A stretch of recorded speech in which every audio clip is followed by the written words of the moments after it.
नए क्वेश्चन के साथ जुड़ गए बानी हमनी के। तो नए क्वेश्चन में ही बा तो हम लोग के जीरो से हीरो बनावे खातिर एगो नया क्वेश्चन ही बा कि 4 के पावर 2x बा बराबर 256 बाटे। तो हमनी के 256 के अब एकरा में का करे के पड़ी, हमनी के पावर बराबर कर जाला। तो देखो हमनी के हर बराबर कर जाला, पावर के जस के तस छोड़ देवे के बा। तो इनके पावर कितना बा, 4 के पावर 2x बाटे बराबर। अगर हमके 256 के तोड़ल जाओ तो ये जगह कितना बा, हर एक है 4 बाटे। हमके का बा जी, बेस का बा 4 बाटे। तो 4 से हमके एकरा के डिवाइड करब जा। तो 4 6 का 24, एक बच गल 16 4 चौके 16, फिर 64 के 4 के बा कटाई जाए तो 16 चौके 64 हो जी, फिर 4 से कटाई जाए तो 4 चौके 16 हो जी। यानी कि हमके कौ 4 मिलता, 4 गो 4 मिलता।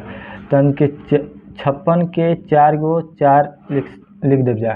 कैसे देखो, 4 चौके 16, 16 चौके 64, 64 चौके 256 आ जाता है। कोनो डाउट? अगर डाउट हो तो कमेंट करी हलो। हो गई 4 के पावर हमके 4 लिख सकते हैं जा। यानी एकर मतलब होखेला, हमनी के पावर के मतलब होखेला कि अगर 4 के पावर 4 हो गई तो हमके 4 के 4 बार ऐसे गुणा करब जा। ठीक बा,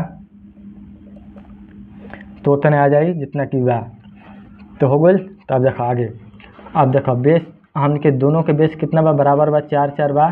तो 4 4 का होल कट गई, हमके का बच गई 2 के पावर 2x बच गई बराबर कितना बचल 4। अब पावर हमेशा का रहेला, बराबर रही। ठीक बा, जैसे कि बेस बराबर बा वही तरह पावर हमेशा बराबर लिखल जाला। तो देखो 2 से 2 कितना बार में कट जाई, 2 दूनी के 4, बराबर के बराबर हमके कटा सकते हैं। इहो ध्यान रखे के बा। ठीक बा, तो x बराबर हमके कितना हो गई 2 हो गई, ये हमने के आंसर हो गई। या तो ये जब तो हम लोग के एक और टाइप बता देते नहीं, 2x बटे बराबर 4 बटे। तो हमके x बराबर 4 आई जब गुणा में बाटे तो बराबर को साइड में जाला तो भागा में आ जाला। तो ये 2 से कटाई जाए तो 2 हो जी। ठीक बा, तो x बराबर 2 एहू तरह आ जी ओहू तरह आ जी। तो हम लोग को जो भी अच्छा लगे ओकरा वो ट्रिक पर बना सकता रहो। तो मैथ तो हम लोग के एकदम इजीली हो जी। अब हमारे साथ खाली जुड़ा रहा लो, ओकर बाद देखा तो हम लोग के मैथ में जीरो से हीरो बना देव हम। चलो वीडियो देखे धन्यवाद बस सबके।